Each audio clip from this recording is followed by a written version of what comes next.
Acheté, vendu, violé, dans toutes les maisons, les femmes hors du monde reléguées. Le monde a l'esclaves et brisons nos encages. Debout, debout, debout. Le temps de la colère, les femmes, notre temps est arrivé. Connaissons notre force, les femmes, découvrons-nous des milliers. Écrivons notre histoire, construisons nos espoirs. Debout, debout, debout. Reconnaissons-nous les femmes, parlons-nous, regardons-nous. Ensemble on nous opprime les femmes, ensemble révoltons-nous. Écrivons notre histoire, construisons nos espoirs. Debout, debout, debout. Bravo!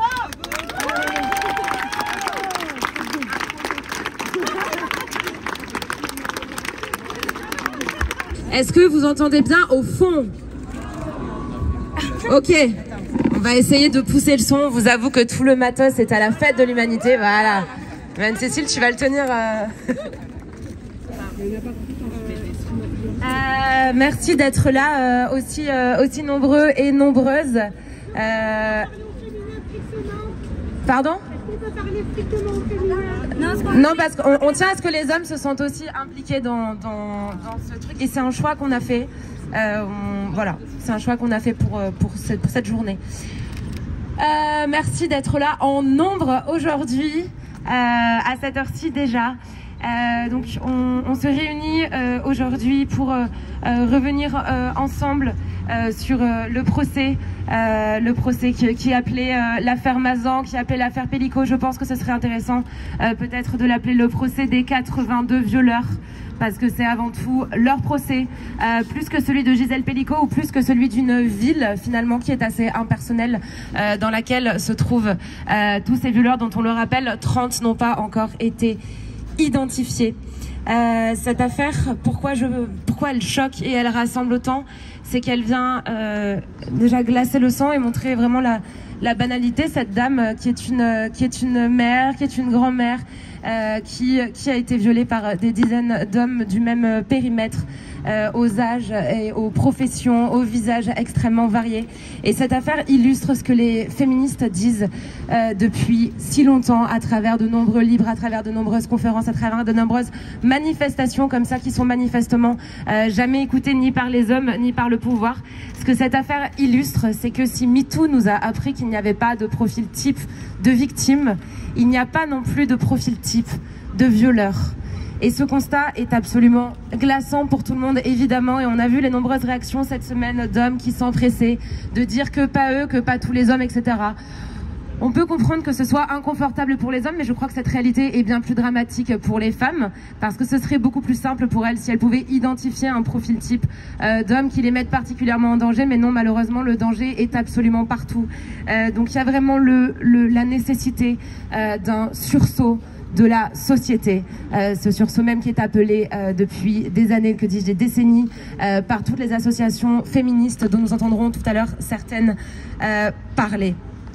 Sans plus attendre, on va terminer cette petite introduction par rappeler juste un chiffre, le fait que dans ce pays, énormément de femmes sont violées, des enfants et des hommes également, mais en tout cas, les auteurs sont dans 96% des cas des hommes, et je pense que cette réalité est très importante à rappeler. Donc les violences sexuelles sont avant tout un problème d'hommes qui est malheureusement porté en majorité par des femmes, et il est temps que cela change et que chacun prenne ses responsabilités, y compris les pouvoirs publics, mais ça nous allons y revenir.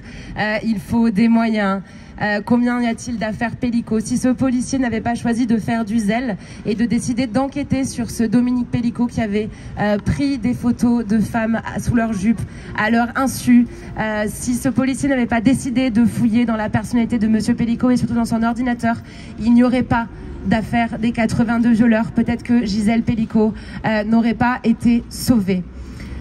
Sans plus attendre, je vais laisser la parole à Blanche avant de vous présenter toutes les personnes qui ont des choses à dire aujourd'hui. Merci beaucoup pour votre présence.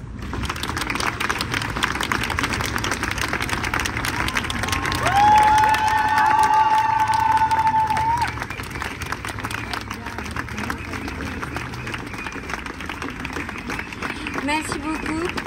Merci Anna pour cette introduction extrêmement complète. Moi je vais juste rajouter 2-3 choses. On a décidé de se rassembler.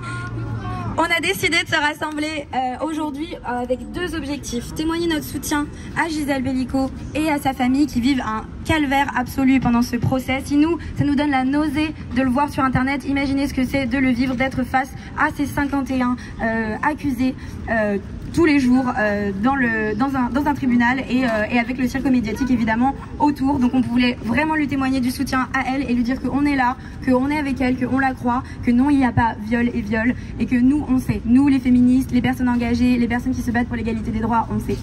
On a décidé de se rassembler aussi pour fédérer notre colère et sortir en fait de notre impuissance collective. Cette affaire elle nous indigne, elle nous révulse. Moi honnêtement ça m'a filé la nausée de voir les propos de certains avocats de la défense qui est invoquée et on se réunit aujourd'hui pour que les choses changent et qu'on sorte en fait de notre apathie et du choc. Le choc c'est la première des réactions et c'est complètement naturel et ensuite il faut fédérer notre colère et notre indignation en actions politiques concrètes. Aujourd'hui, je vais passer la parole à de nombreuses personnes. Vous avez des personnalités variées, des responsables d'associations qui travaillent sur ces sujets depuis des années, comme la Fondation des femmes qui nous a énormément aidé sur l'organisation, ou le collectif Nous Toutes, qu'on peut applaudir je pense.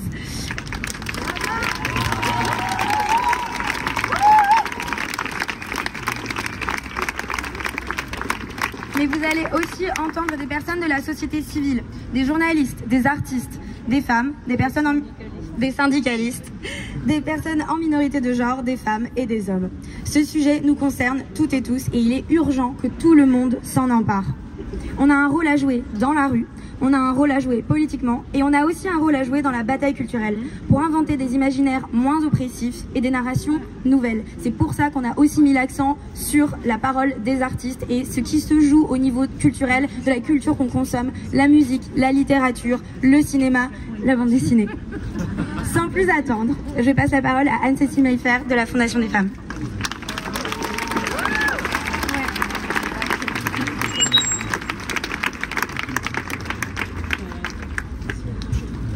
Bonjour à toutes et à tous. Donc moi je suis Anne-Cécile Mayfer, je suis la présidente de la Fondation des femmes.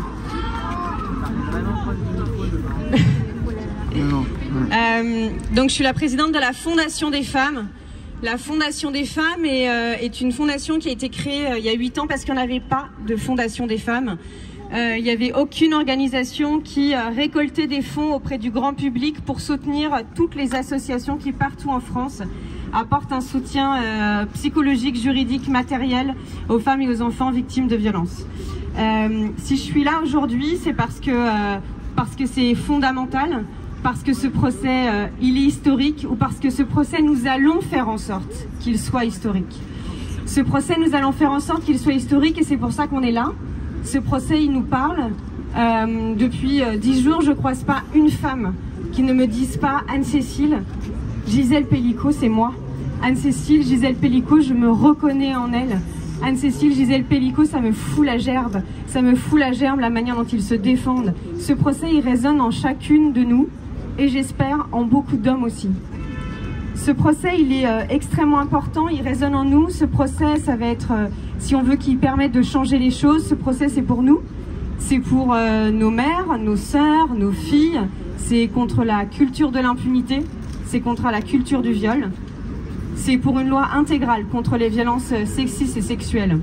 Je vais vous dire peut-être quelques éléments sur cette loi intégrale sur laquelle on est en train de travailler avec l'ensemble du mouvement féministe. L'idée d'une loi intégrale, ça vient du fait que Gisèle Pellico, elle a un procès Mais en réalité, pour 94% des personnes qui ont porté plainte pour viol en 2021, il n'y aura jamais aucun procès, parce que pour 94% des plaintes en 2021, il y a eu un classement sans suite. Classement sans suite, la plupart du temps aussi parce qu'il n'y a eu aucune enquête. Comme le disait tout à l'heure Anna, ce procès il est particulier aussi parce qu'il y a eu un enquêteur qui a eu ce réflexe de regarder dans le téléphone, de regarder dans l'ordinateur. Quelque chose qui peut nous paraître absolument banal, mais en réalité c'est extrêmement rare. La plupart du temps, les plaintes, elles s'empilent sur les bureaux des enquêteurs sans qu'ils aient le temps d'en ouvrir une, de proposer aux mis en cause de venir, de le convoquer au commissariat. Ces plaintes, il n'y a pas d'enquête. Ces plaintes, le mis en cause n'est même pas au courant qu'il y a une plainte contre lui.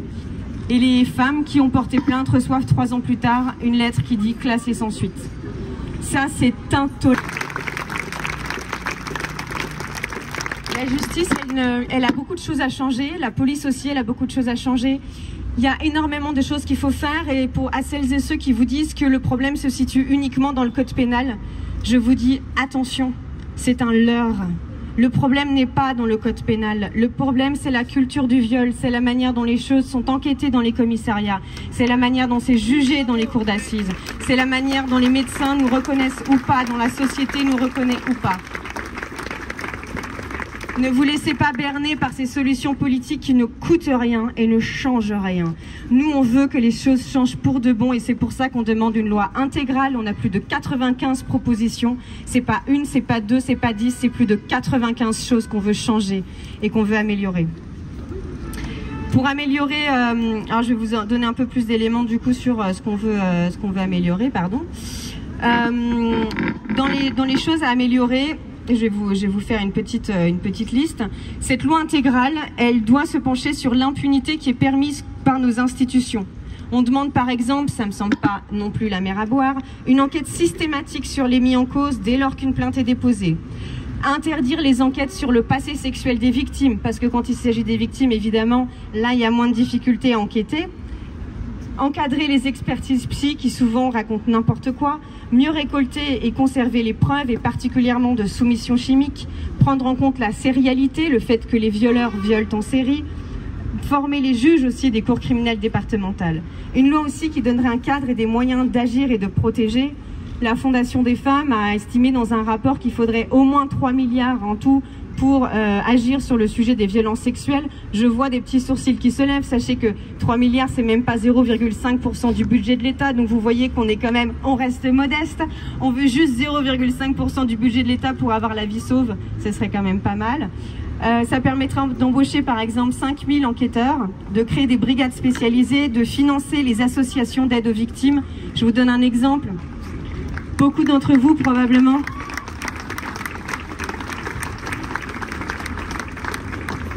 Beaucoup d'entre vous probablement connaissent le collectif féministe contre le viol. Ce collectif, depuis le début des années 80, écoute les victimes de viol, de violences sexuelles. Ce sont des personnes incroyables, formidables, une petite équipe qui tous les jours écoute les choses les plus abominables qu'a pu faire le patriarcat sur le corps des femmes et des enfants. Et ce petit collectif, une fois tous les 4 à 6 mois, a les pieds dans la merde, littéralement. C'est-à-dire que depuis le début des années 80, ils sont dans les mêmes locaux, au premier étage d'une tour dans le 13e arrondissement, dont les toilettes se déversent. Tous les 3 à 6 mois, dans leur bureau. Donc tous les 3 à 6 mois, cette association est dans la merde. Et vous savez quoi, moi, à chaque fois que je vois une ministre des droits des femmes, et ça fait un petit bout de temps que je suis là où je suis, je leur dis, il y a un truc à faire, trouvez-leur des bureaux. Eh ben, elles n'y arrivent pas. Vous m'expliquez comment c'est possible de ne pas trouver des bureaux pour le collectif féministe contre le viol? Ça fait partie des choses qui sont insensées qui se passent dans le secteur féministe. On veut aussi une politique publique qui permettrait de prévenir et de lutter contre la culture du viol. Parce que lutter contre l'impunité c'est bien, mais éviter les crimes c'est encore mieux. Évidemment qu'il y a tout ce qu'on devrait faire sur Internet et en particulier vis-à-vis de la pornographie et l'accès des mineurs à la pornographie. Le fait que ce serait quand même pas mal que les vidéos de nos viols soient supprimées automatiquement, ça c'est toujours pas fait. Et puis bien sûr, financer l'éducation à la sexualité pour les enfants parce qu'en fait nous savons, l'éduc-sexe, nous savons que c'est dans la loi mais que ça n'est absolument pas fait. Il y a moins de 15% des enfants pour qui la loi est respectée. Donc ils ne respectent même pas la loi. Ça, c'est tout ce qu'on devrait faire au minimum pour réussir à avoir un tout petit peu de changement dans ce pays.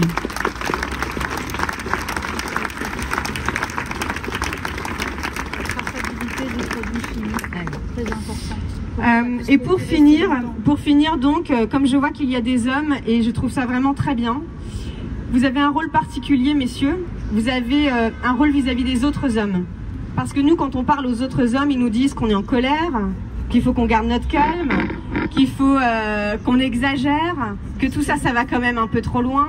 Attention, quand même, il ne faudrait pas être en train de soupçonner des innocents. C'est à vous de leur parler. C'est à vous de leur dire arrêtez de violer.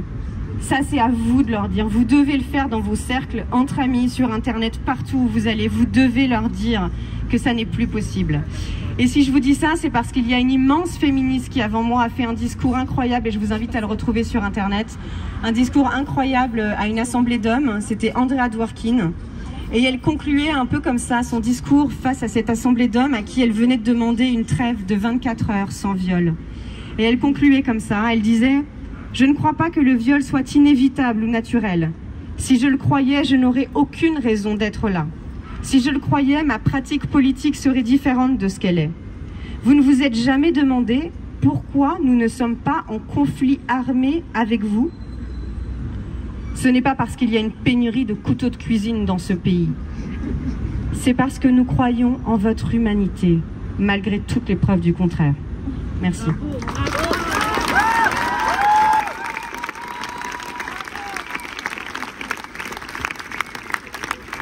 Merci beaucoup Anne-Cécile. Là, on va avoir un souci avec Blanche puisque la troisième co-organisatrice de cette mobilisation, qui n'est pas ici, que je vous propose d'applaudir, qui s'appelle Mathilde Caillard, MC Danse pour le climat.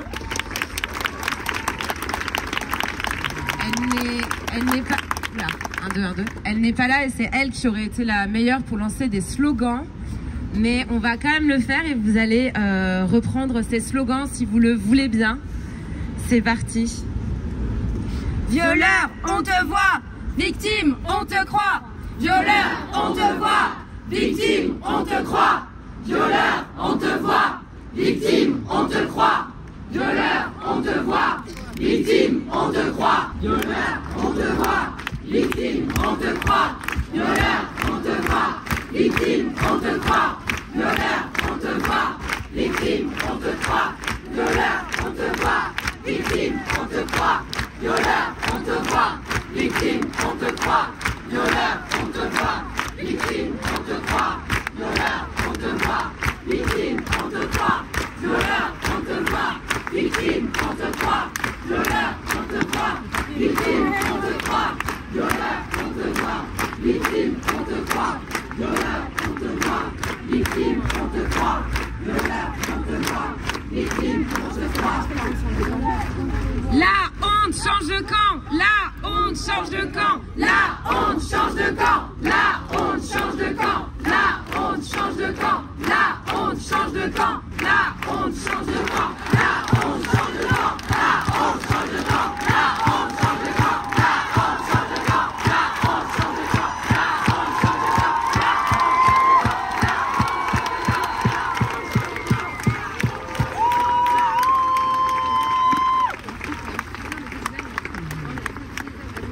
On est toutes Gisèle. On est toutes Gisèle. On est toutes Gisèle. S'il vous plaît, seulement les femmes, merci. On est toutes Gisèle. On est toutes Gisèle. On est toutes Gisèle. On est toutes Gisèle. On est toutes Gisèle. On est toutes Gisèle. On est toutes Gisèle. On est toutes Gisèle. On est toutes Gisèle. On est toutes Gisèle. On est toutes Gisèle. On est toutes Gisèle. Merci beaucoup pour avoir repris ces trois phrases qu'on va répéter évidemment tout le long de ce... Merci d'avoir répété toutes ces phrases qu'on va évidemment répéter tout le long du rassemblement. Tout de suite, je laisse la parole à Julia Voice.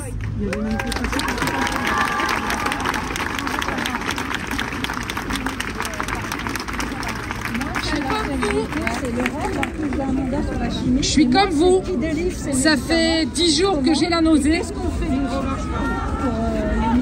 Je crois qu'on m'entend pas. Est-ce qu'on m'entend là? Toujours pas. Je vais parler encore plus fort. Ça fait 10 jours que j'ai la nausée. Je suis comme vous. Ça fait 10 jours que j'ai envie de pleurer. Ça fait 10 jours que j'ai la rage. Ça fait 10 jours. 10 jours que je pense à elle. 10 jours que je pense à nous toutes. 10 jours que je pense à vous tous. Il y a 25 ans de ça, je rentrais dans une cour d'assises, dans le Vaucluse, pas très loin de là. Je croyais à l'institution. Mes parents m'y avaient fait croire. J'avais été violée 3 ans plus tôt. J'avais eu la chance d'être très bien entourée, d'avoir un entourage qui m'a dit « On porte plainte, ce qu'on t'a fait, on n'a pas le droit de te le faire. » J'ai porté plainte. J'ai fait tout ce qu'on m'a demandé, gentiment, sagement. Parce que pour moi, quand on transgressait une loi, on payait. Et que moi, j'avais rien fait. Là-dessus, j'ai pas changé, hein. J'ai toujours rien fait. Il a été acquitté. Aujourd'hui, 0,6% des viols seulement débouchent sur une condamnation.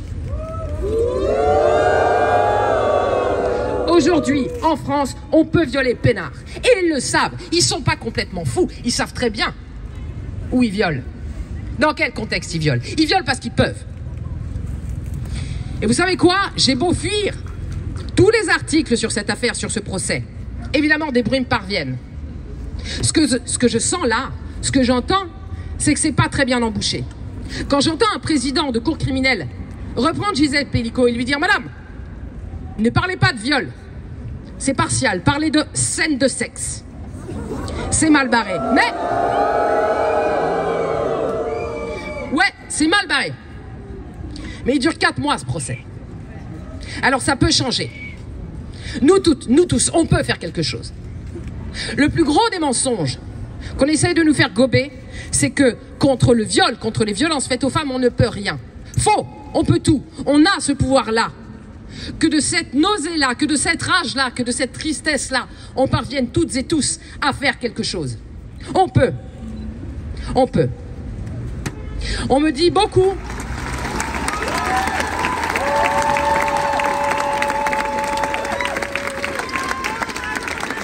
On me dit beaucoup, on entend beaucoup. Ah, Julia, les choses ont changé. Oh, ben depuis ton époque, ça a bougé. Faux. J'entends exactement les mêmes choses de ce procès que ce que j'ai entendu à l'époque en cour d'assises. Alors non, ça n'a pas bougé. Anne-Cécile le rappelait tout à l'heure, ça a même empiré les classements sans suite. Dans les affaires de violence sexuelle, c'est 94%. C'était 83% au début de MeToo. Et ils nous disent porter plainte? Mais quand est-ce qu'ils vont arrêter de se foutre de notre gueule, en fait?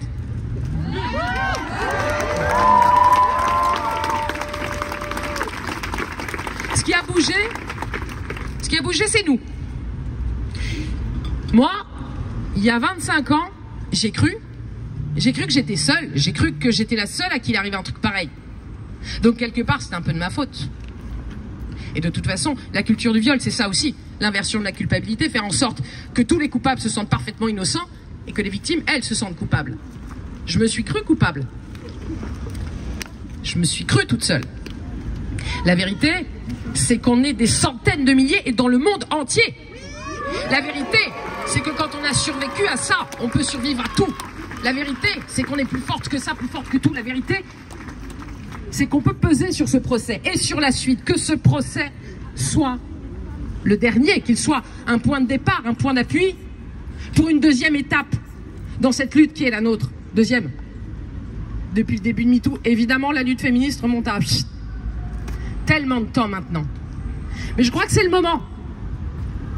Je crois que c'est bon, je crois qu'on a assez serré les dents, je crois qu'on a assez expliqué que non, tous les hommes ne sont pas des violeurs, mais que oui, à une écrasante majorité, les violeurs sont des hommes, ça suffit. Ça suffit d'être sympa, ça suffit d'expliquer. Moi, ce dont je rêve, c'est qu'on arrête. Mais tout. Ils nous roulent dessus. On arrête. On arrête d'aller chercher les gamins à l'école. On arrête de changer les couches. On arrête de bosser comme ils bossent pour être payés tellement moins qu'eux. On arrête. Ça suffit. Stop. On met le pays à l'arrêt. Vous savez ce qui me donne de l'espoir? Ce qui me donne de l'espoir, c'est vous là. Ce qui me donne de l'espoir, c'est toutes ces formidables militantes féministes qu'on a la chance d'avoir dans ce pays et qu'on entend et qui se battent et sans relâche depuis 7 ans. Ce qui me donne de l'espoir, c'est ce qui s'est passé dans un pays pas si loin de ça, de l'autre côté des Pyrénées. Vous voyez ce que je veux dire? En 2016, en Espagne, le procès de la meute, ça vous parle? Ils l'ont violé, ils ont filmé, ces petits malins, ils ont posté sur Facebook, ils étaient fiers d'eux. Ils se sont fait gauler. Mais le juge a estimé qu'il s'agissait d'une agression sexuelle, alors ils ont pris les peines mineures. Mais ce qu'il avait sous-estimé, c'est la colère des femmes et de pas mal de mecs aussi. Alors les Espagnoles, elles ont pris la rue et elles ont dit on ne se lèvera plus, on ne bougera plus, on ne retournera plus au travail, on ne retournera plus à l'école, on ne retournera plus s'occuper ni de nos mères, ni de nos pères, ni de nos frères tant que vous n'aurez pas bougé. Aujourd'hui, l'Espagne a mis le blé qu'il fallait. Parce que ouais, quand on aime, on compte. Alors on va compter. Ce qui s'est passé en Espagne, je sais que le modèle il est imparfait. De toute façon, il faut se méfier des modèles, il faut se méfier des idoles.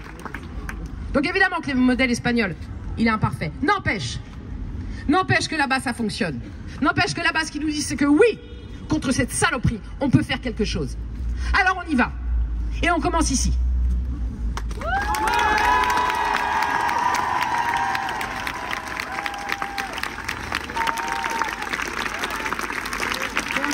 Je suis Véronique, je parle pour toutes celles et tous ceux qui, au niveau des forces sociales, bougent depuis longtemps, à savoir les syndicats. Pour ma part, je fais partie de la CFDT, mais depuis l'âge de 16 ans, je n'ai cessé de me battre pour l'équité homme-femme, pour les changements d'esprit, pour le progrès, pour l'éducation et la formation. Or, à 62 ans, je m'aperçois que les problèmes continuent, qu'on est loin encore des résultats de l'Espagne, comme elle disait, et qu'on peut se poser une question. Comment ce monsieur a-t-il pu se procurer pendant autant de temps tous ces produits? Auprès de qui et comment? Donc, il faudrait rajouter à la checklist la manière dont on peut contrôler ces trafics d'ordonnancement, de produits, de camisoles de force chimiques. On ne parle pas d'ailleurs, après les Paralympiques, du nombre de personnes vulnérables, femmes comme sordidement enfants ou garçonnés, qui sont abusées parce qu'ils sont en état de vulnérabilité, à savoir les personnes en situation de handicap, qui, elles, n'arrivent même pas à dénoncer la chose. Donc on ne les oublie pas. Il faut qu'au niveau de l'Europe, le programme Equal continue, voire devienne beaucoup plus performant et s'empare non seulement de la checklist que notre ami nous a déclinée, mais en plus la sécurité sociale, tous les moyens de fraude, tous les moyens des impôts, Tracfin, etc., mettent le paquet sur la circulation, l'ordonnancement, la distribution, la diffusion de toutes ces substances. Car ne fermons pas les yeux. Pour Paris, les boîtes de nuit autour des Champs-Élysées, où vous avez des bons pères de famille, ah oui, vous, plus vieux, ou des VIP dans les jolis petits carrés, qui s'envoient des mômes, qui finissent à l'Hôtel-Dieu, parce qu'ils ont été chimiquement éprouvés. Et à la fin, c'est éprouvant. Ils arrivent à l'Hôtel-Dieu. À l'Hôtel-Dieu, les examens, etc. Traumatisme sur traumatisme. Que faisons-nous? La sécurité sociale, allons-nous continuer à payer pour des ordonnancements de ce type, alors qu'on cherche du fric partout? 3 milliards. Alors déjà 1 milliard à prendre pour tous les accidents qui sont mis en ordinaire alors qu'ils sont des accidents du travail. Donc déjà 1 milliard milliards, messieurs les politiques, à récupérer sur les 3 milliards nécessaires. Voilà une des solutions, et il y en a d'autres.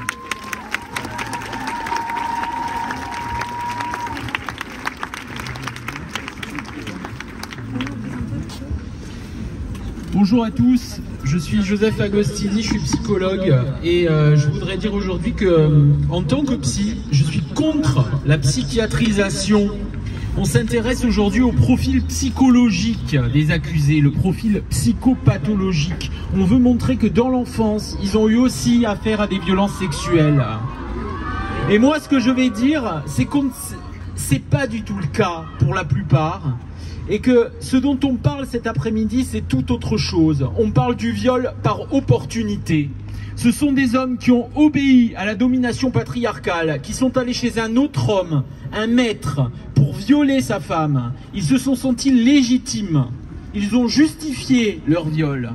Ils ont justifié leur viol par le seul fait que c'est le mari qui a consenti. Dans cette histoire, il n'y a pas de consentement positif. Il n'y a aucune parole de la victime.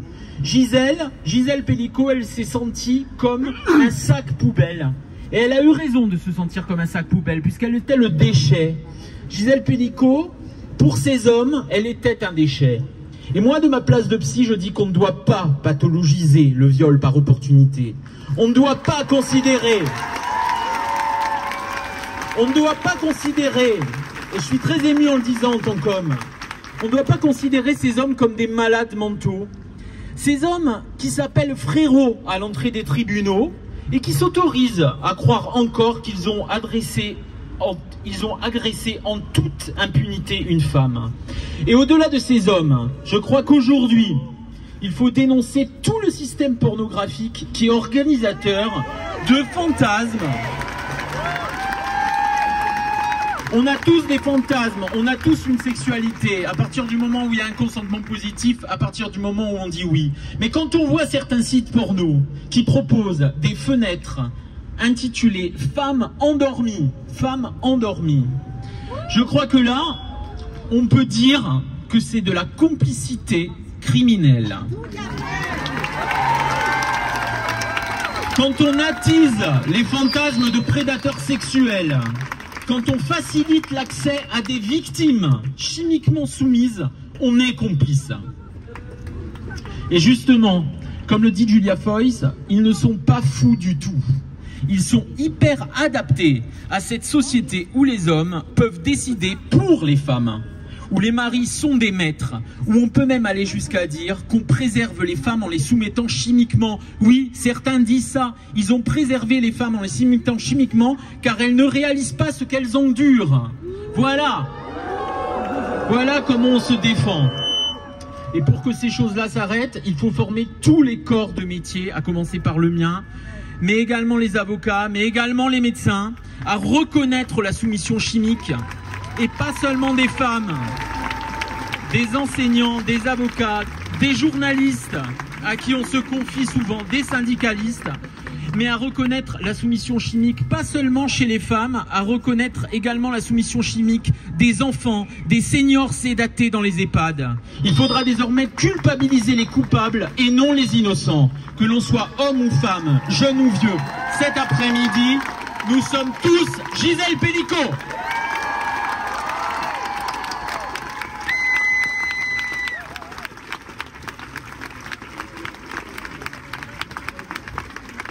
La honte change de camp. La honte change de camp.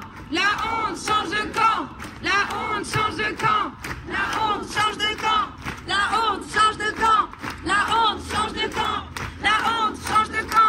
La honte change de camp. La honte change de camp. La honte change de camp. La honte change de camp. La honte change de camp. La honte change de camp. Tu n'es pas seul. Tu n'es pas seul. Tu n'es pas seul. Tu n'es pas seul. Tu n'es pas seul. Tu n'es pas seul. Tu n'es pas seul. Tu n'es pas seul. Merci infiniment à Joseph Agostini, merci pour cette prise de parole. Nous allons de suite écouter par rapport au rôle de la presse dans la façon de catégoriser ces affaires, parce qu'il est vrai que depuis MeToo, il y a eu quand même un échec à considérer justement cette banalité du mal. On va écouter deux journalistes de l'AJAR, Anissa Rami et Alizé Vincent.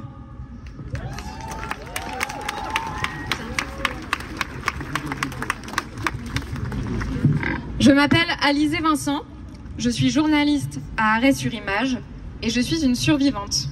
J'ai porté plainte, j'ai une co-victime du même homme qui a elle aussi porté plainte, qui est donc ma sœur de plainte. Il a reconnu les faits à l'écrit, j'ai été classée sans suite.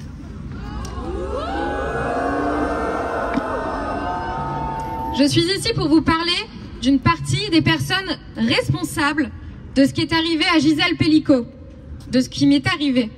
Je parle de nous, les journalistes, les médias. C'est le journal La Dépêche qui s'étonne que les violeurs de Mazan soient, je cite, des pères de famille à la physionomie ordinaire. C'est France Inter qui laisse Caroline Fourest couper la parole à une auditrice victime d'agression. Ou comparer l'inceste que cette dame a subi à la souffrance que vivent les hommes accusés en garde à vue. C'est Europe 1 qui révèle les prénoms des victimes du multirécidiviste Florian Varin, condamné à 28 ans de prison et qui les met en danger alors qu'elle réclame l'anonymat depuis plus de 10 ans. C'est BFM Télé qui qualifie la soumission chimique de fait divers au lieu d'en faire un enjeu de santé publique. C'est France Télé et Netflix qui publient des séries sur l'affaire d'Outreau sans prendre en compte une partie du récit des victimes. C'est la presse entière qui n'a jamais réagi lorsque Benoît Jacot paradait fièrement en couple avec une préadolescente de 14 ans, Judith Godrèche. C'est Patrick Sébastien qui prend la défense de Gérard Depardieu en 1991 lorsque l'acteur assumait lui-même avoir participé à des viols. C'est encore Léa Salamé qui laisse Luc Besson dérouler sa défense dans Quelle époque, Le Point ou RTL qui déclare à tort qu'il est innocenté, Le Figaro qui déplore le fait que les femmes auraient moins envie de rapports sexuels que leurs conjoints et qui ravive la culture du viol. Et c'est encore ce journaliste qui, sur coco.fr, répond à l'offre de Dominique Pelicot et va violer Gisèle Pelicot. Tout ça, ça ne sort pas de mon esprit, ce n'est pas une interprétation, ce sont des faits qu'on a révélés dans nos travails de journalistes. Ils montrent qu'une partie de la presse mainstream méprise les victimes, méprise les femmes. Comment s'étonner que des hommes ordinaires violent, fassent violer des femmes? Médias, journalistes, je vous dis, on vous voit, on vous regarde, je suis parmi vous et je veille et je ne suis pas la seule. Merci.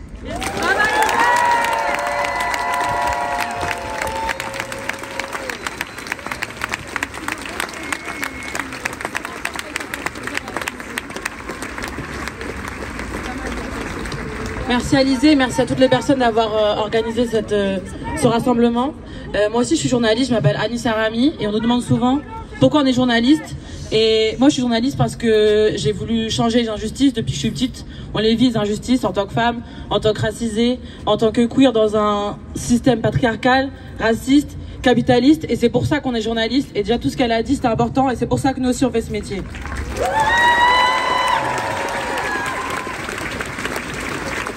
Et on s'est toutes senties concernées par ce qu'a vécu Gisèle Pelicot, sans pourtant avoir vécu de soumission chimique. Mais on le sait, c'est bien plus que ça, bien plus que la soumission chimique. C'est la question de la soumission aux hommes, de notre existence en tant que femme dans cette société. On a une menace constante de viol. Là, on ressent la menace constante de viol. Nos corps ne valent rien, nos mots ne valent rien, nos silences ne valent rien. Dans nos têtes, c'est des choses qui arrivent. C'est triste, mais c'est la vie. On le sait. Ça ne surprend personne. On l'a intériorisé, nous sommes violables. Ils l'ont intériorisé, nous pouvons les violer. Quand je dis nos mots ne valent rien, oui et non. Pour la justice, nos mots ne valent rien parce qu'il faut que l'accusé avoue pour que ce soit vrai. Comme l'a dit l'avocat de la défense, il y a viol et viol. Ils sont présumés innocents. Ils sont présumés innocents et nous sommes présumés menteuses. J'ai gagné un procès pour agression sexuelle dans mon enfance quand j'avais 25 ans. On est aussi sœurs de plainte. Et ça a été requalifié par agression sexuelle au lieu de viol, parce que l'agresseur avait avoué le viol. Mais quand il a eu un avocat, il a dit que c'était des caresses et pas un viol. Et le procureur a dit la plupart de ces agressions, de ces viols sont classés sans suite. Et il a dit heureusement il a avoué. Et c'est ça la justice dans laquelle nous vivons. Il n'y a que quand les violeurs avouent que c'est vrai. Il n'y a que quand les violeurs avouent qu'on aura une justice. Pour l'instant, on doit juste attendre que nos violeurs disent qu'ils nous ont violés pour avoir justice. Et ça, c'est pas normal.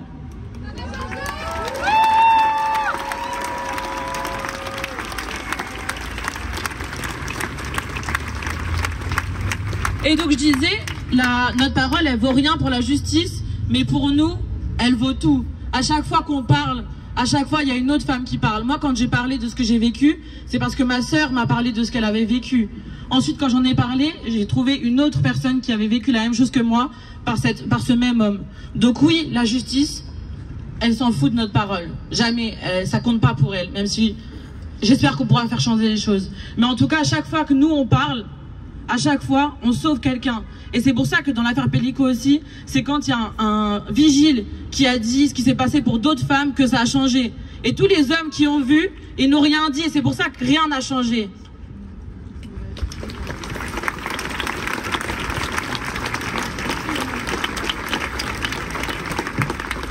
Et je voulais juste terminer par dire, tous les hommes dans le système patriarcal dans lequel nous vivons sont éduqués pour violer, pour abuser des femmes et des enfants. Mais tous les hommes peuvent arrêter de violer, arrêter d'abuser de leur pouvoir, arrêter d'abuser de leur statut d'homme et arrêter de manipuler.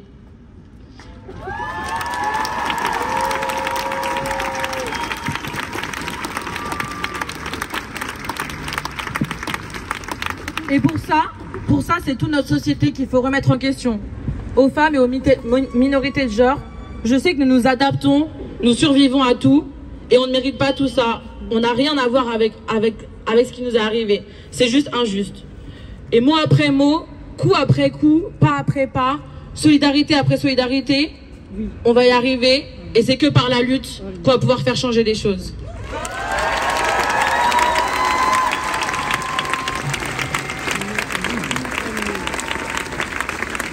On va relancer un petit round de slogans si vous voulez bien, après des prises de parole aussi fortes que ça, pour se redonner de la force. J'aimerais qu'on dise tous ensemble: justice complice, justice complice, justice complice, justice complice, justice complice, justice complice, justice complice, justice complice, justice complice, justice complice, justice complice, justice complice, justice complice, justice complice, justice complice, justice complice, justice complice, justice complice. Et on peut refaire aussi un petit: violeur, on vous voit, victime, on vous croit. Violeur, on vous voit, victime, on vous croit. Violeur, on vous voit, victime, on vous croit. Violeur, on vous voit, victime, on vous croit. Violeur, on vous voit, victime, on vous croit. Violeur, on vous voit, victime, on vous croit. Violeur, on vous voit, victime, on vous croit. Violeur, on vous voit, victime, on vous croit. Violeur, on vous voit, victime, on vous croit. Violeur, on vous voit, victime, on vous croit. Maintenant, je vais passer la parole à Elsa Wolinski, journaliste. L'État, victime et les violeurs à bas. L'État, victime et les violeurs à bas. L'État, victime et les violeurs à bas. L'État, victime et les violeurs à bas. L'État, victime et les violeurs à bas. L'État, victime et les violeurs. Moi, je voulais juste faire un petit message à monsieur Guillaume de Palma, l'avocat qui a dit: il y a viol et viol. Regardez-nous bien aujourd'hui, il n'y a pas viol et viol. Encore même. Non. Aujourd'hui, on est tous là justement pour prouver le contraire. Il y a un viol, point final. Merci d'être là. Bravo. Regardez-nous. Et on va maintenant écouter une brillante avocate extrêmement engagée dans la question des droits des femmes et de la lutte contre les violences sexuelles et sexistes. Je vous demande d'applaudir, excusez-moi pour ça, Karen Noblinski.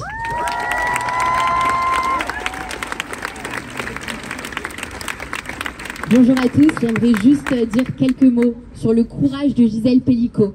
Alors, je ne suis pas avocate dans ce dossier, mais forcément c'est quelque chose qu'on veut tous saluer aujourd'hui. Vous le savez, c'est un procès qui est public. C'est un procès qui est public et qui aurait pu ne pas l'être parce que, vous le savez peut-être, toutes les parties civiles dans un procès criminel, elles ont le droit de demander le huis clos. Et Gisèle Pelicot, elle a demandé que ce procès il reste public. Les portes, elles sont grandes ouvertes pour qu'on sache véritablement ce qu'est la soumission chimique, ce que sont les viols conjugaux, qu'on puisse parler crûment et ouvertement. Ce qui se passe dans des foyers, non, c'est pas seulement, et c'est déjà beaucoup, des cachets de GHB dans des boîtes de nuit. Non, en fait, la soumission chimique, ça rejoint même les foyers. Et non, en fait, les viols, c'est partout.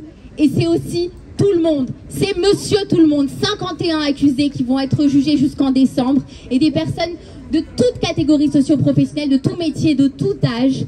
Et c'est un procès qui doit marquer l'histoire et qui doit aussi faire écho à tous ces dossiers pour lesquels tant de personnes ont souffert, ces dossiers qui sont classés sans suite et qui nous rappellent combien nous avons besoin de plus de moyens. Voilà. Merci.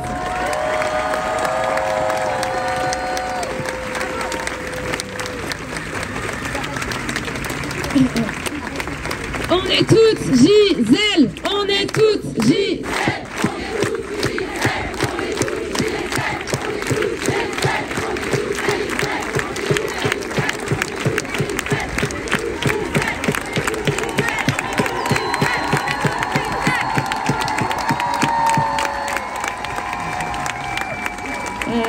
Tout de suite, on va à nouveau écouter une autre personne experte sur les victimes et tout l'impact que ça peut, que toutes ces violences sexuelles qui sont si fréquentes peuvent avoir sur quelqu'un. Je vous demande d'accueillir un psy, Morgane Noam.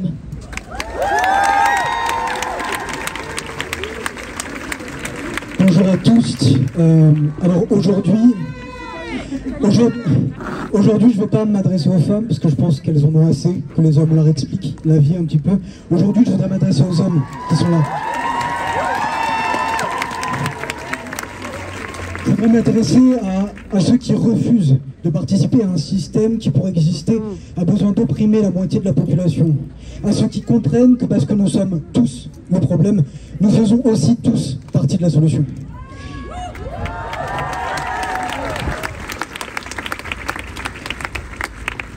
Mais alors par quoi on commence quand on se rend compte que le patriarcat s'effondre, que le vieux monde se meurt?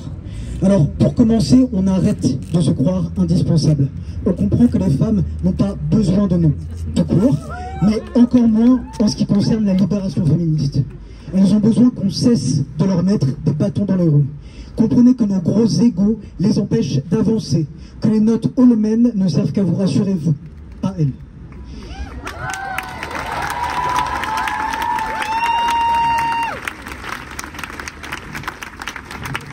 Il ne suffit pas de dire « moi je ne suis pas comme tous les hommes ». Ici, les mots n'ont aucune valeur. Aucune tant qu'ils ne sont pas suivis d'actions concrètes et quotidiennes.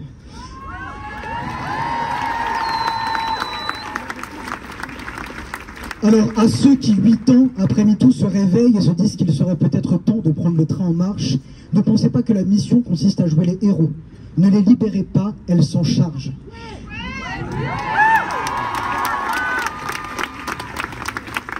Le réveil féministe masculin doit avant tout permettre une chose, d'enfin devenir des grands garçons, qui ne leur rajoutent pas de la charge mentale et se prennent en main enfin.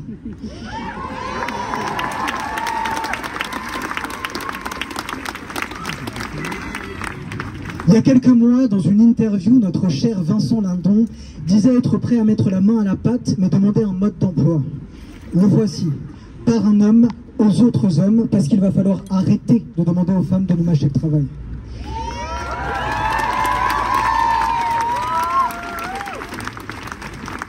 Allons en thérapie. Prenons en charge nos émotions.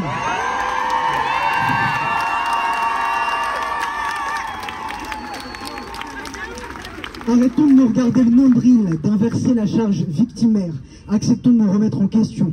Parce qu'au cas où nous avions encore un doute, nos mères, nos copines et nos partenaires ne sont pas nos psys.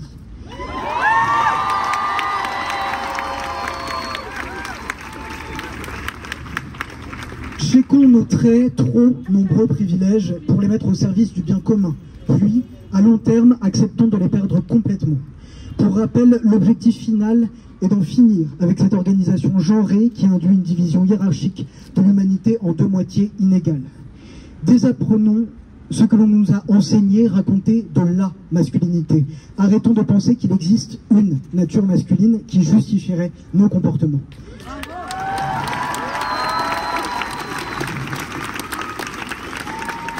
Rappelons-nous qu'il n'y a pas de nature dominante, mais une volonté de dominer. Éduquons-nous tout seuls. Et je le répète pour les gens du fond, tout seuls. En continu et en profondeur, et arrêtons de penser parce qu'on a lu un livre féministe et regardé une vidéo sur Instagram, on est soudainement expert de la question.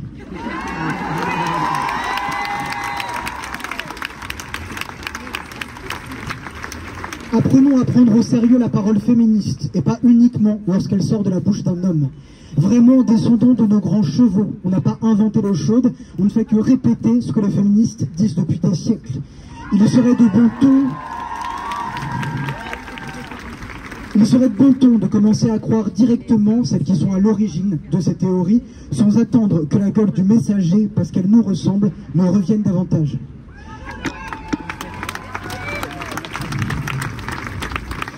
Comprenons que si aucune femme dans notre entourage ne se confie à nous sur les violences qu'elle a subies, ça ne sous-entend pas que ça n'existe pas. Par exemple, ce n'est pas parce que vous n'avez pas d'obus dans votre salon que la guerre, ça n'existe pas. La violence masculine, c'est une réalité systémique. Il y a urgence à nous décentrer de nos propres expériences pour se forger une vision du monde plus ajustée. Il y a aussi urgence à nous montrer enfin suffisamment dignes de confiance pour qu'elles aient enfin la possibilité de nous raconter leur réalité sans craindre notre réaction.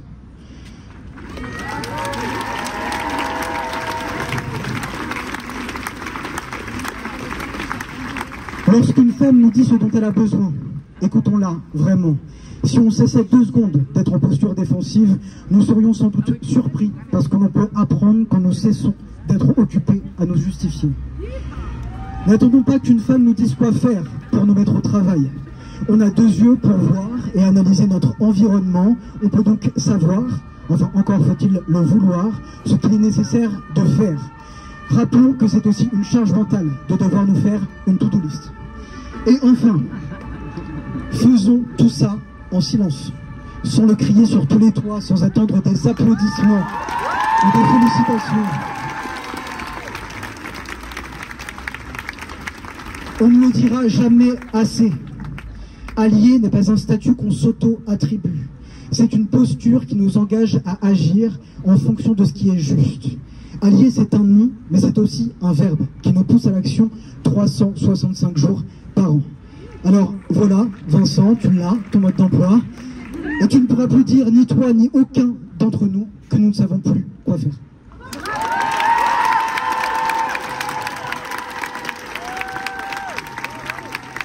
Les hommes chez le psy, les hommes chez le psy, les hommes chez le psy, les hommes chez le psy, les hommes chez le psy, les hommes chez le psy, les hommes chez le psy, les hommes chez le psy, les hommes chez le psy, les hommes chez le psy. Maude Pidou de la Fédération nationale des centres d'information sur les droits des femmes et des familles. Merci Maude. Merci.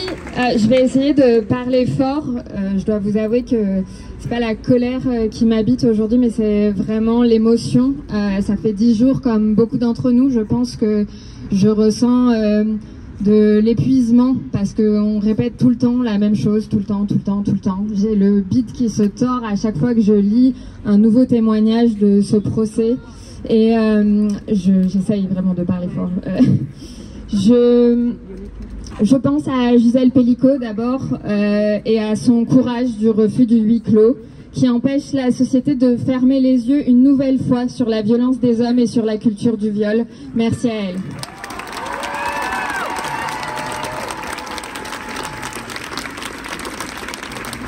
Merci aux initiatrices de ce rassemblement, car je crois que nous avions bien besoin de nous retrouver pour crier notre colère, notre fatigue, apporter notre soutien à Gisèle Pelicot et à toutes les victimes de violences sexuelles.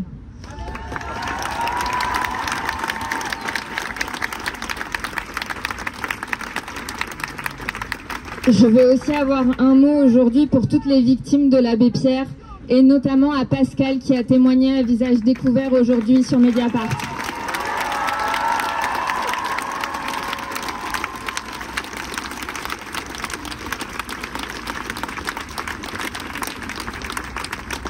Aujourd'hui, je prends la parole au nom de la Fédération nationale des CIDFF qui informe sur leurs droits plus de 60 000 femmes victimes de violences sur tout le territoire par an.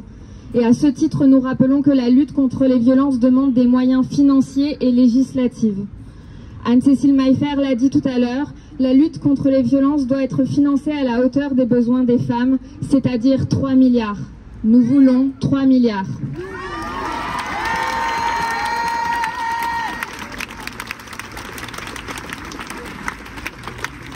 Nous demandons une grande loi cadre pour la lutte contre les violences sexistes et sexuelles et l'ajout de la notion de consentement à la définition pénale du viol. Nous le voulons.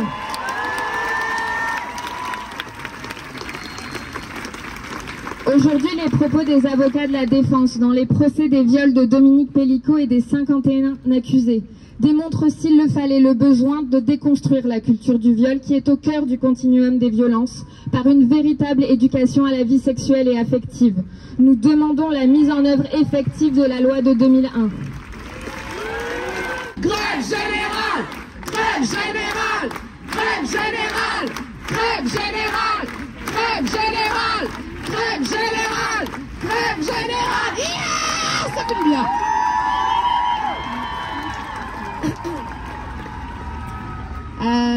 J'ai reçu un message d'Arnaud Gallet qui ne peut pas être parmi nous car il s'occupe de son fils aujourd'hui, mais qui est notamment cofondateur du collectif M'endors pas avec Caroline Darian, la fille de Gisèle Pelicot. Donc un tonnerre d'applaudissements aussi pour ces deux personnes.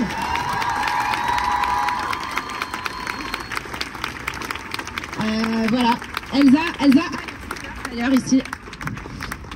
Arnaud m'a fait passer un message que je vais vous lire. Il nous dit: soutien à Gisèle, sa famille et ses proches. Si tous les hommes ne sont pas des violeurs, sur le banc des accusés, 51 sont des hommes et la victime, une fois de plus, une femme. Le violeur n'est pas le monstre que l'on croit. Il n'est pas malade. Il n'a pas de pulsion incontrôlable. Le violeur, ça peut être le pompier, l'instit, le bon père de famille, le prof de sport, l'animateur, le prêtre. Ça peut aussi être l'abbé Pierre.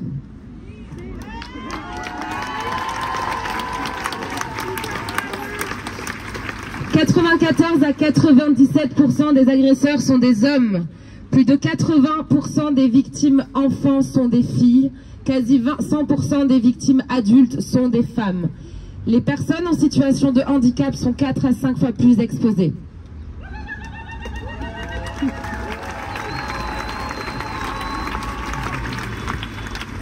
Tel est le visage de notre société. L'heure n'est donc pas à pleurer sur tous les hommes qui ne seraient pas des violeurs, mais à soutenir toutes les filles, les femmes victimes, toutes les Gisèles. L'heure était...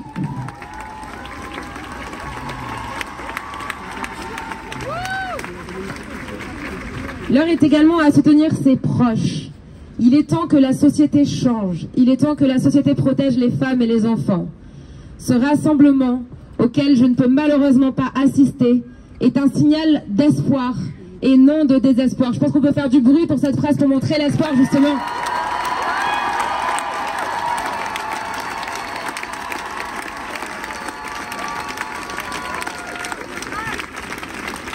Et enfin, Arnaud termine par ces mots: ensemble, ne lâchons rien. Ensemble avec Gisèle, avec toutes les Gisèle, on est toutes Gisèle, on est toutes Gisèle, on est toutes Gisèle, on est toutes Gisèle, on est toutes Gisèle, on est toutes Gisèle, on est toutes Gisèle, on est toutes Gisèle. Et on remercie Arnaud pour ce message. Tout de suite, nous allons écouter Jessica de l'association Nous Toutes. Jessica, c'est à toi.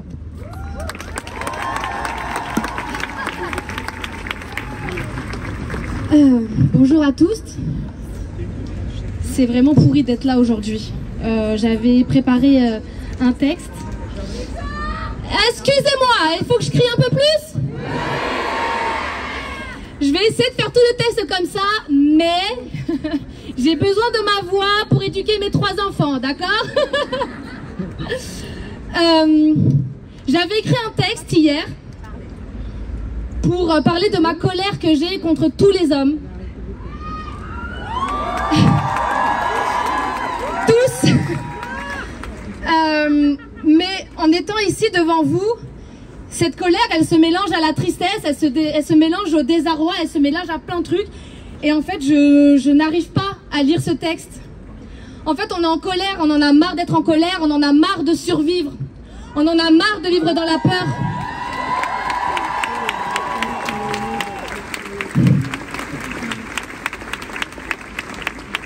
On a peur tout le temps. Et quand on a peur, on crée des codes pour essayer de se protéger. On passe notre vie à réfléchir, à penser comment se protéger légalement, parce qu'on n'a pas le droit d'avoir d'armes sur nous, on n'a pas le droit d'avoir de couteaux sur nous, alors qu'on aimerait, ça nous permettrait de parfois nous sentir en sécurité.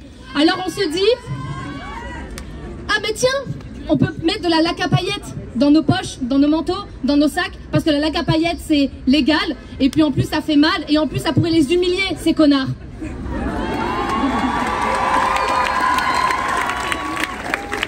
Fatigués, parce que ces façons de penser, ces façons qu'on a de devoir nous protéger, on doit aussi les transmettre à nos filles. C'est-à-dire que nos filles, quand on les met au monde, on sait qu'elles vont devoir avoir peur. Et ça, c'est à cause de vous, parce que non seulement vous êtes pour la plupart des violeurs, mais en plus de ça, vous fermez vos têtes, vous fermez vos gueules quand vos potes sont des violeurs.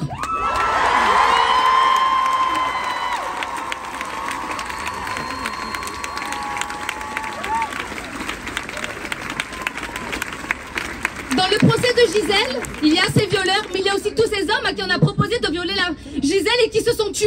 À aucun moment ils se sont dit, mais c'est une dinguerie, ce mari propose à sa femme qu'on vienne la violer. Personne n'est allé voir un policier, personne n'a rien fait, personne n'a ouvert sa bouche, parce que c'est ce qu'on vous reproche. On vous reproche pas d'être que des violeurs, on vous reproche de vous taire, on vous reproche de fermer vos bouches.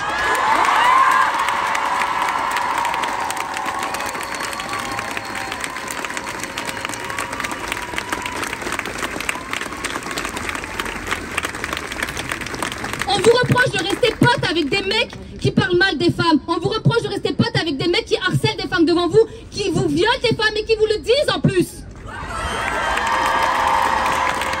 Quand ton pote te dit que sa meuf a fait l'étoile de mer, demande-lui, t'es sûr qu'elle était consentante? Parce qu'une meuf qui ne bouge pas, c'est une meuf qui n'est pas consentante.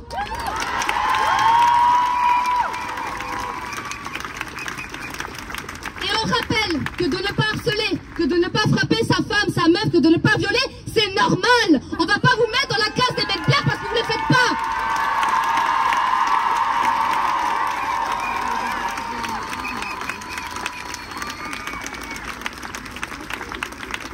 Donc si vraiment vous aimez les femmes, non seulement respectez-les, mais aussi faites en sorte de porter vous aussi la charge mentale, qu'on ne soit plus en danger dehors. C'est aussi de votre responsabilité. Comme ça, lorsque vous le ferez, nous, on pourra se reposer et on pourra enfin nous réparer et nous aimer.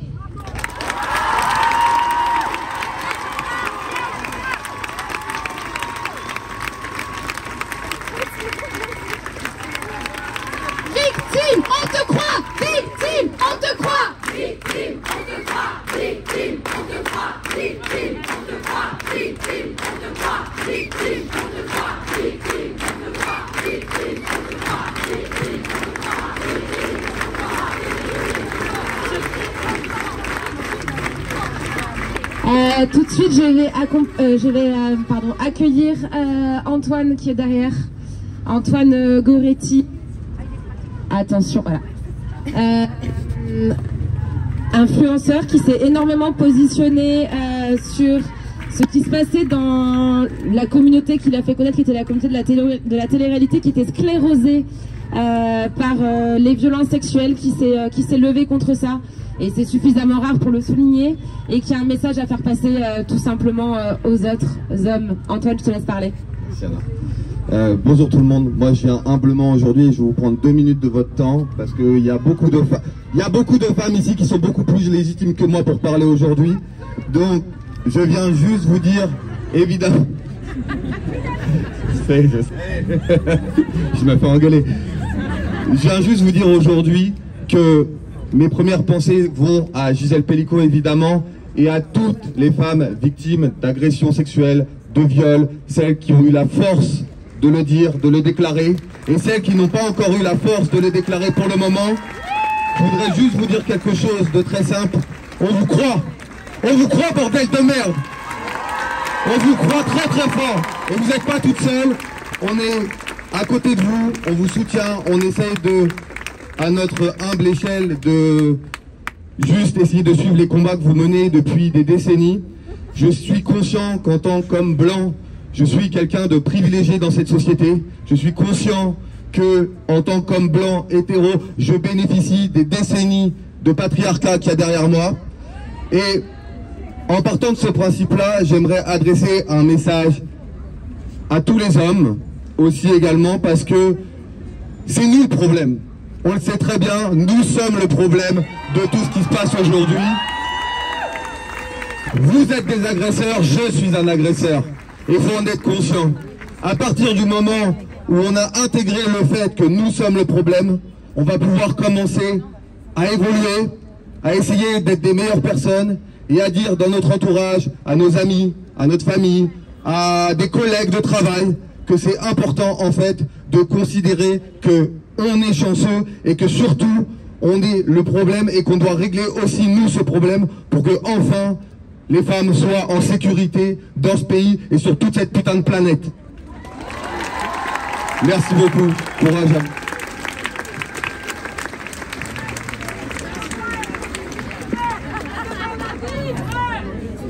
Violeur, on te voit. Victime, on te croit. Violeur, on te voit. Victime, on te croit. Violeur, on te croit. Victime, on te croit. Violeur, on te croit. Victime, on te croit. Violeur, on te croit. Victime, on te croit. Violeur, on te croit. Victime, on te croit. Violeur, on te croit. Victime, on te croit. Bonjour à toutes et tous. Les discours vont continuer. Encore merci pour ces témoignages inspirants et touchants. Je m'appelle Noah, je fais partie d'un collectif qui s'appelle Le Bruit qui court. Et aujourd'hui, on va vous proposer une performance suite à la proposition un peu folle de Blanche qui nous a contacté jeudi soir en nous demandant si on pouvait monter une performance en un jour. On n'a pas su dire non. Et du coup, je vais vous inviter à faire un espace ici au milieu. On va essayer de faire un cercle pour laisser les performeuses se mettre au milieu. On a pu répéter tout à l'heure, voilà, si on peut faire un espace assez large pour les laisser commencer à se positionner. Il y aura encore plein de prises de parole après, donc là c'est vraiment un petit interlude qu'on vous propose. On va vous interpréter une performance d'un collectif chilien qui s'appelle L'Astésis, ou une violador en tu camino, qu'on a traduite en français. Le violeur c'est toi. Du coup on rend vraiment hommage à ce collectif-là. Et on pense que cette performance, elle s'inscrit aussi dans l'histoire des luttes à l'international. Ce matin, il y avait une mobilisation pour la liberté des femmes afghanes, demain pour les femmes en Iran. Et on s'inscrit aussi dans cette histoire de lutte internationale. Demain, 14h à Bastille pour les femmes iraniennes. Si vous pouvez y aller, c'est hyper soutenant de venir pour ces luttes. Si vous pouvez faire un espace un tout petit peu plus grand, pour qu'on ait cet espace-là, si vous n'avez pas pu répéter avec nous mais que vous avez vu les paroles, n'hésitez pas à vous joindre à nous. Plus on est, plus ça sera beau. Et on arrive tout de suite, je vais lancer la musique.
État coupable, justice complice. État coupable, justice complice. État coupable, justice complice. État coupable, justice complice. État coupable, justice complice. État coupable, justice complice. État coupable, justice complice. État coupable, justice complice. État coupable, justice complice. Maintenant, je vous prie de faire un tonnerre d'applaudissements pour Dalia du collectif Action Justice Climat Paris. Merci. Alors merci pour cette invitation déjà. Et en préparant cette intervention, je me suis dit quoi dire de nouveau, quoi dire qui n'a pas déjà été dit, aujourd'hui. Et à ce titre, je tiens à saluer l'ensemble des personnes qui m'ont... Allô? Ouais. Je n'ai jamais parlé devant autant de monde. Ok, donc, quoi dire de nouveau et qui n'a pas déjà été dit? Merci. Oui, je voulais saluer les personnes qui se sont exprimées avant moi. Elles ont dit tellement de choses importantes, mais en fait tellement de choses qu'on sait déjà. Et il y en a un peu marre en fait de parfois s'entendre dire toujours la même chose, et on a besoin qu'il y ait plus de gens qui n'entendent pas ces discours, qui viennent continuer à venir là pour ceux que c'est la première fois où vous venez à ce genre de rassemblement. Venez, continuez à venir et faites venir vos potes, on vous attend. Ok. Alors, du coup, ce que j'ai eu envie de faire, c'est de décentrer un petit peu le propos, on va dire. Et notamment qu'on mette de la conscience, là, ensemble, pendant quelques instants, quelques minutes, sur des personnes qui vivent des violences de manière générale et aussi des violences sexistes et sexuelles au-delà des frontières de l'Europe. Moi, je pense en particulier à des femmes que j'accompagne dans le cadre de mon travail, à des femmes qui ont vécu des violences sexistes et sexuelles dans leur pays, qui ont fui leur pays, qui sur le chemin de la fuite vivent encore des violences sexuelles et qui, arrivées aux portes de l'Europe, en vivent encore des violences sexistes et sexuelles, évidemment, mais aussi des violences administratives et des violences de l'ordre du harcèlement moral, et j'en passe.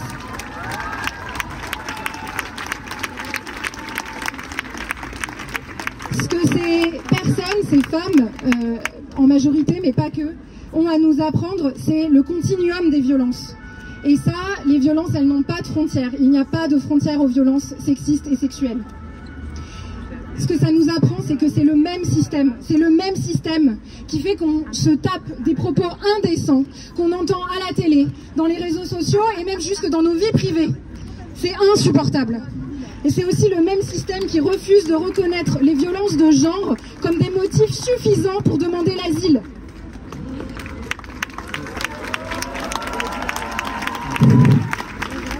Ce système, il repose sur la domination et l'exploitation des femmes, des personnes sexisées, des enfants, parce qu'il ne faut pas oublier la question de l'inceste, mais aussi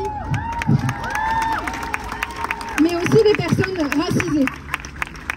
Ce système, c'est un système colonial, raciste, sexiste et extractiviste, c'est le même.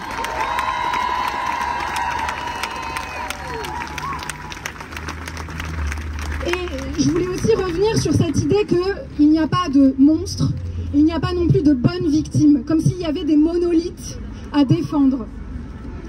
D'autant plus que le profil de la bonne victime, il est précisément déterminé par le regard dominant dans la société. Donc c'est un regard misogyne, mais aussi évidemment raciste et colonial.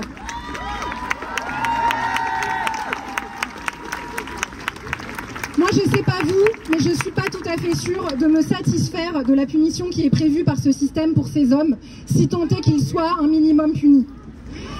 Parce que c'est les auteurs qui ont créé les propres règles du jeu, et les dés sont clairement pipés. En fait, on a besoin d'une révolution du système pour sortir.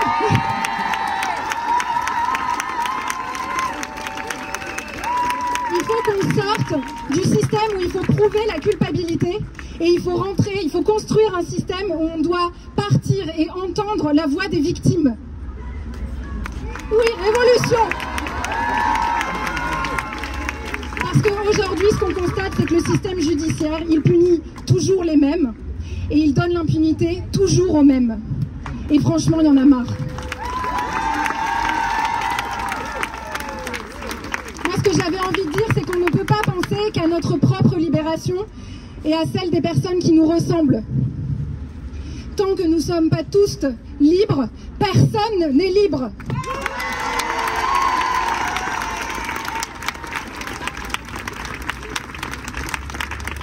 Et j'avais envie de finir sur l'idée qu'on pourrait rêver à un monde où c'est pas la violence et la domination et l'exploitation qui structurent nos sociétés, mais au contraire où ça serait l'amour, l'empathie, la curiosité qui structurait nos rapports sociaux. La sororité. On pourrait s'inspirer de la sororité pour structurer nos sociétés. C'est pas un monde où on pourrait contractualiser jusqu'à l'extrême l'usage de nos corps, mais au contraire, un monde où on serait tous souverains et souveraines de nos corps, pour choisir librement ce qu'on a envie de vivre ensemble. Et puis, j'ai envie d'adresser en dernier lieu une pensée à ce monde qu'on est en train de construire, là, nous qui sommes ici. Et puis de dire aussi que ce monde, on est en train de le construire pas grâce à l'État, mais grâce à l'accompagnement et le soin des victimes de violences, qui aujourd'hui passent par les assos, les groupes de militants, les artistes, les chercheurs et les chercheuses, les professionnels de la santé et nous. Alors voilà, j'ai envie qu'on le rêve ensemble et je sais pas, qu'on fasse un maximum de bruit pour ce monde qu'on a envie de voir.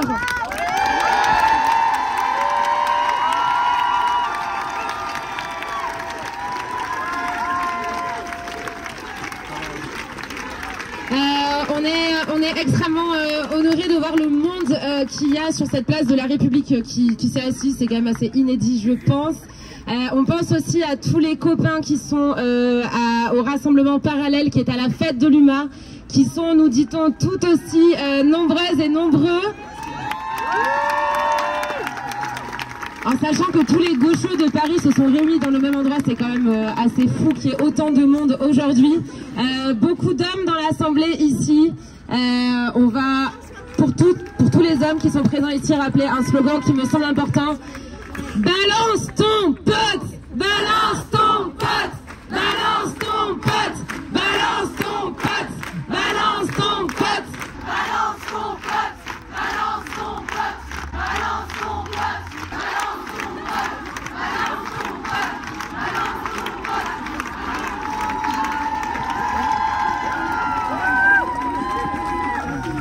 Tout de suite, je vais vous demander de faire un maximum de bruit à une immense écrivaine qui a publié une chronique sur cette affaire Pélico dans Libération il y a très peu de temps, que vous avez peut-être vu passer, et qui est engagée depuis des années pour sensibiliser contre les violences sexistes et sexuelles. Je vous demande de faire un tonnerre d'applaudissements pour Lola Lafont, s'il vous plaît. Excusez-moi, un petit appel d'urgence, toutes les personnes qui sont sur la chaussée, c'est la police qui vient d'appeler, toutes les personnes qui sont sur la chaussée, s'il vous plaît, ne rendons pas ce rassemblement illégal, mettez-vous sur la place de la République. Oui, la rue mais pas la route. Lola Lafont tout de suite.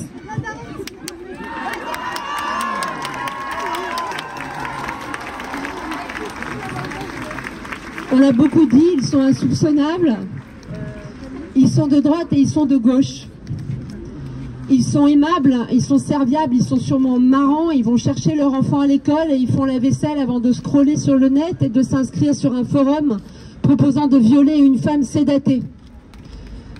Il n'y a pas grand-chose qui différencie un violeur d'un homme. Alors en quoi consiste-t-il ce pas grand-chose? Et qui voudra répondre à la question? Si tous les hommes ne sont peut-être pas des violeurs, les violeurs peuvent apparemment être n'importe quel homme. Le procès de Mazan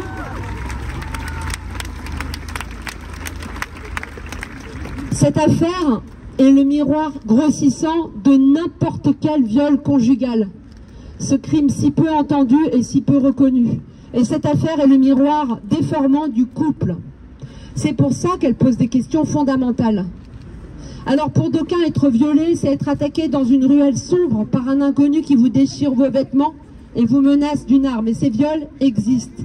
Mais comment dire l'acte sexuel auquel on ne consent pas, qui se déroule dans sa propre chambre à coucher, après avoir couché les enfants? Comment dire que bien sûr, on est entré dans le lit conjugal de son plein gré, et peut-être même qu'on était nus?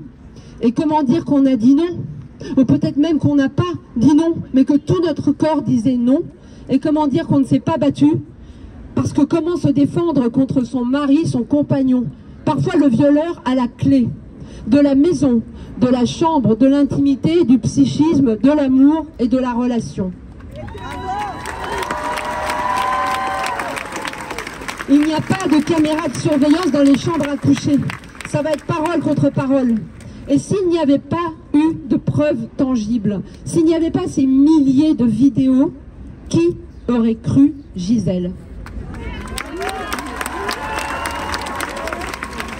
Nous habitons dans ce pays, dans la France, ce pays où un corps, le corps d'une épouse, n'est qu'un bien, qu'on s'échangera sur le net, qu'on offrira à d'autres hommes un cadeau de choix, une viande, une chose.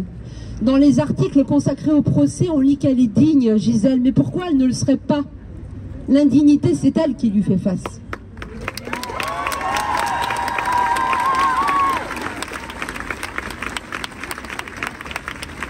Le viol est une terrible démocratie, n'importe qui peut en être victime. Et derrière Gisèle, une foule attend, toutes de récits oubliés, rangés, archivés, niés, classés sans suite.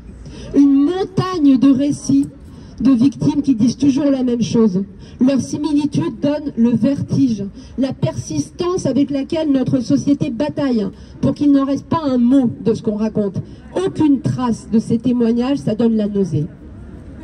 Alors celle-ci, elle a parlé trop tard, 20 ans plus tard, trop tard. Celle-là, elle portait un crop top, trop dévêtue. Cette autre, elle était voilée, trop vêtue, c'est suspicieux. Celle-là, elle avait 14 ans, que faisaient ses parents? Celle-là, elle avait 39 ans, qu'est-ce qu'elle faisait avec des rugbyman? Elle avait accepté de prendre un verre. Aucun verre n'est gratuit, apparemment. Celle-ci, assassinée par son mari, elle avait, monsieur le juge, une personnalité écrasante. Elle était dominante, c'est pour ça. Cette autre, elle était frustrante. Toutes soupçonnables et toutes soupçonnées d'être des mauvaises victimes, toutes objets d'enquête, même mortes. Toutes forcées de prouver qu'on est bien crédible. Comme il est bien rodé ce monologue des agresseurs et comme on le connaît, et comme je le connais, et comme tu le connais, offrant des raisons à leurs gestes, des excuses et des explications. Cette inversion des responsabilités, on est très nombreux à l'avoir vécue, à l'avoir subie. On aura été violé parce que. Et on a été élevé à les écouter, à les comprendre même, toutes les raisons pour lesquelles on aura été brisé et bousillé. On a été bien entraîné, rompu à faire plaisir, à satisfaire, à plaire, mais jamais encore assez. Gisèle a été l'objet d'une entreprise de destruction menée par un homme, son mari, qui n'a rien laissé au hasard. Un système pensé, organisé dans ses moindres détails. En refusant le huis clos, elle exige de nous que nous regardions, que nous lisions, que nous écoutions, c'est bien le minimum. Qu'on n'accorde pas une minute de silence de plus aux victimes de violences sexuelles. L'hommage rendu aux mortes, le soutien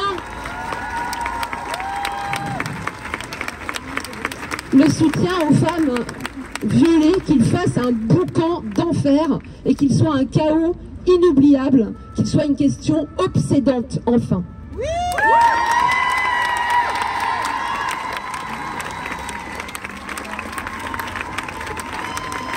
Suivant ce qu'a dit Lola, on va faire s'il vous plaît, et je vais mettre un chronomètre. On va faire non pas 1 minute de silence, mais 1 minute. Attention, ça dure longtemps, 1 minute, donc échauffez-vous bien avant. On va faire 1 minute de bruit. C'est parti.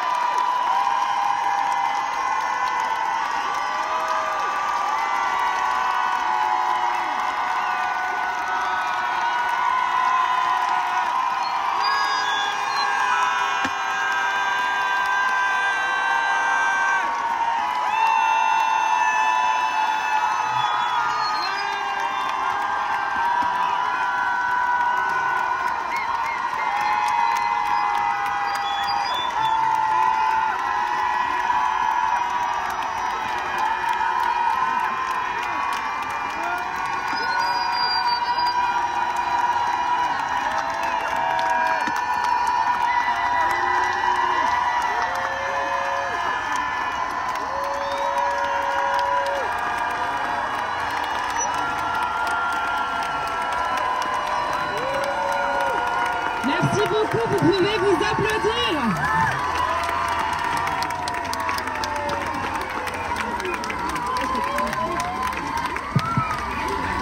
Et tout de suite, veuillez faire un tonnerre d'applaudissements à Camille Kouchner, s'il vous plaît.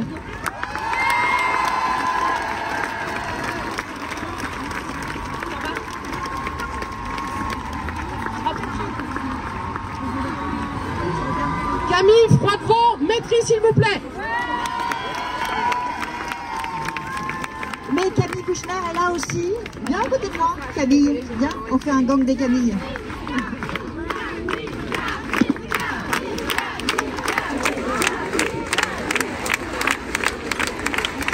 Alors, le procès des viols de Mazan, en plus d'être le procès du patriarcat dans tous ses rouages, il a cette particularité qu'il vient ouvrir une brèche énorme dans l'incrédulité obstinée que l'on oppose trop souvent aux révélations d'agression.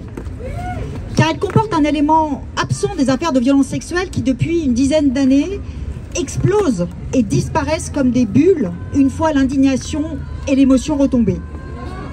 Les abus commis à Mazan ont été méthodiquement filmés. Nous disposons des images qui produisent avec une puissance imparable ce que les victimes ont tant de mal à obtenir, qu'on les croit. Gisèle Pellicot fait montre d'une vaillance et d'une générosité immense en acceptant la publicité du procès. Le don inouï qu'elle fait à toutes les autres victimes, c'est de révéler au grand jour la violence patriarcale dans toute son évidence et dans toute sa banalité. Plus personne ne pourra soutenir que les agresseurs sont des monstres psychopathes errant dans les rangs la nuit. Plus personne ne pourra nier qu'ils peuvent être des super mecs à qui on confierait ses enfants les yeux fermés. Plus personne ne pourra plus non plus affirmer que les victimes l'ont toujours, d'une façon ou d'une autre, bien cherché, que ce soit par leur tenue ou leur comportement. Car aucune femme, jamais, n'est responsable des violences qu'elle endure.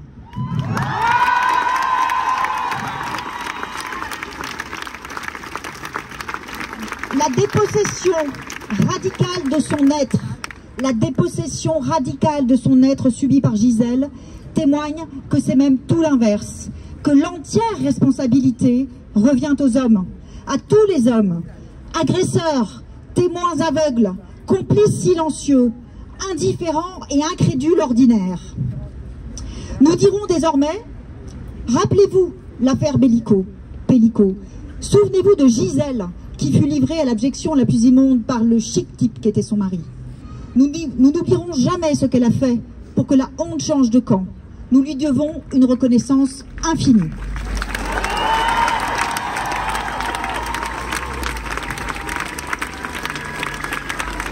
Pour l'heure, aujourd'hui, ensemble, nous lui disons à elle et à sa fille, Caroline Darian, qui s'est engagée dans la lutte contre la soumission chimique, qu'elles puisent la force de poursuivre leur combat dans cette conviction que ce qu'elles sont en train de faire changera en profondeur le regard de la société tout entière sur les violences faites aux femmes.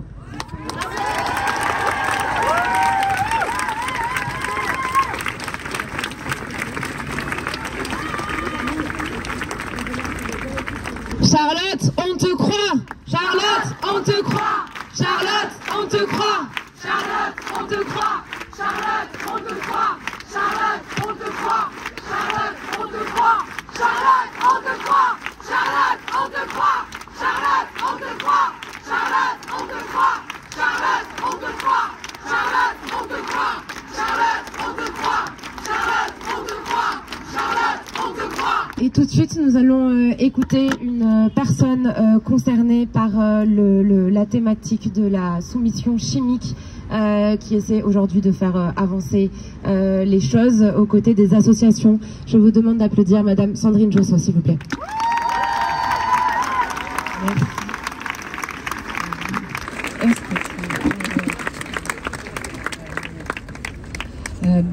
Bonjour à toutes et à tous. Je suis très émue d'être avec vous. Je représente l'association Mandorpa en tant que porte-parole. Vous avez ici quelques membres. Ah, vous m'entendez pas? J'ai parlé plus fort. Bon, d'accord. Donc je suis Sandrine Josso, je suis députée, mais c'est pas pour cette raison que je suis là. Je suis là parce que je suis porte-parole de l'association M'endors pas, parce qu'on est toutes et tous concernés. M'endors pas, c'est une association qui a été créée par Caroline Darian, qui est la fille de Gisèle Pellicot. Donc j'aimerais vous dire...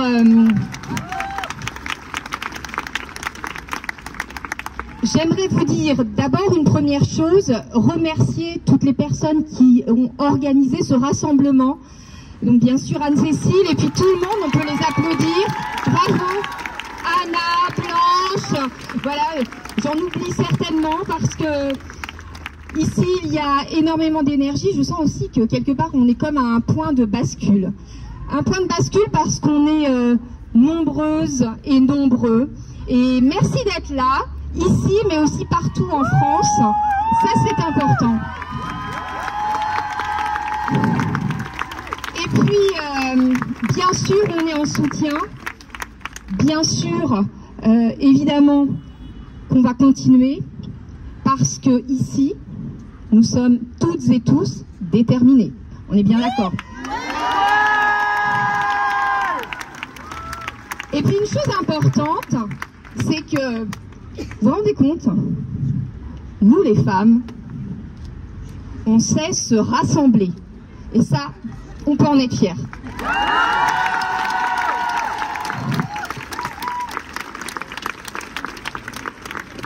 Bravo à vous, merci, on continue ensemble. Et voilà, allons loin et allons fort. Alors, ce que Sandrine ne vous dit pas, c'est que, parce qu'elle ne peut pas, c'est que Joël Guerriot, l'homme qui a tenté de la soumettre chimiquement pour probablement la violer, est en train en ce moment, il est sénateur, il est en train d'essayer de retourner au Sénat. Alors, j'aimerais qu'on lui dise... Joël, le Sénat, tu n'y retourneras pas. Joël, le Sénat, tu n'y retourneras pas. Joël, le Sénat, tu n'y retourneras pas. Joël, le Sénat, tu n'y retourneras pas. Joël, le Sénat, tu n'y retourneras pas. Joël, le Sénat, tu n'y retourneras pas. Joël, le Sénat, tu n'y retourneras pas. Joël, le Sénat, tu n'y retourneras pas. Joël, le Sénat.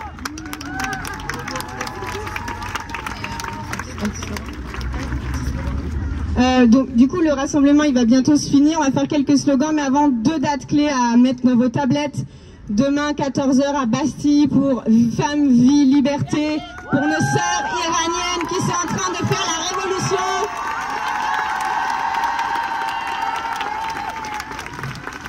Il y aura probablement d'autres rendez-vous, mais celui qui est fondamental, c'est le 23 novembre 2024.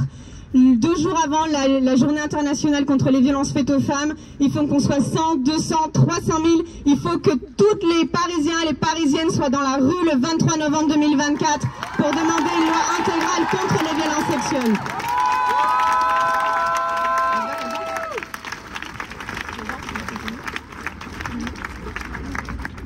Ok, on va juste refaire les slogans histoire d'être sûr que vous vous en souvenez. Le jour de la grande marche. Victime, on te croit. Violeur, on te voit. Victime, on te croit. Violeur, on te voit. Victime, on te croit. Violeur, on te voit. Victime, on te croit. Violeur, on te voit. Victime, on te croit. Violeur, on te voit. Les hommes chez le psy. Les hommes chez le psy. Les hommes chez le psy. Les hommes chez le psy. Les hommes chez le psy. Les hommes chez le psy. Les hommes chez le psy. Les hommes chez le psy. Tu n'es pas seul. Tu n'es pas seul. Tu n'es pas seul. Tu n'es pas seul. Tu n'es pas seul. Tu n'es pas seul. Tu n'es pas seul. Tu n'es pas seul. Tu n'es pas seul. Tu n'es pas seul. Tu n'es pas seul. Tu n'es pas seul. Tu n'es pas seul. Tu n'es pas seul. Tu n'es pas seul. Tu n'es pas seul.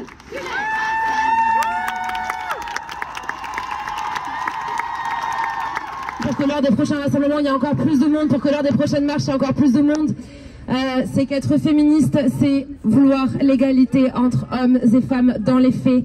dans les droits et dans les faits. C'est normal d'être féministe et toute personne qui n'est pas féministe et, je suis désolée, dangereuse pour les femmes. Vous êtes avec nous ou contre nous?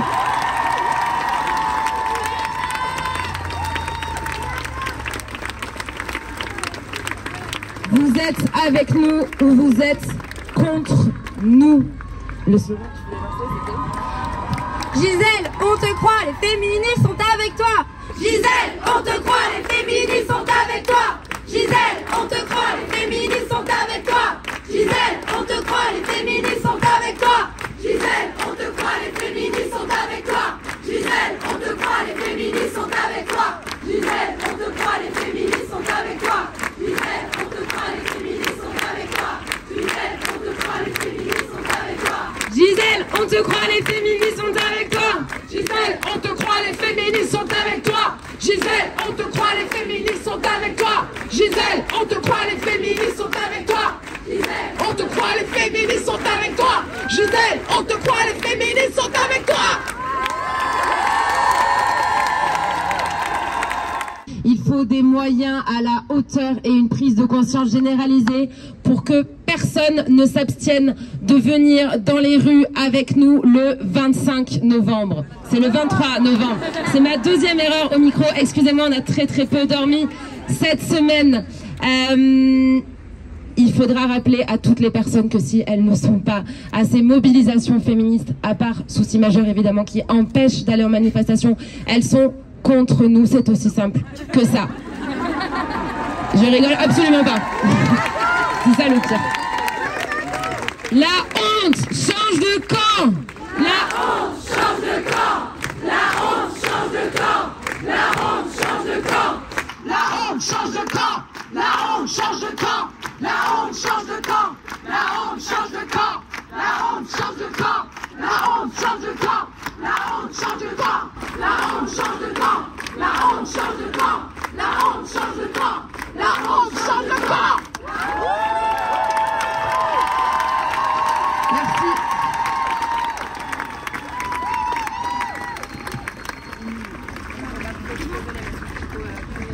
Merci beaucoup, au revoir.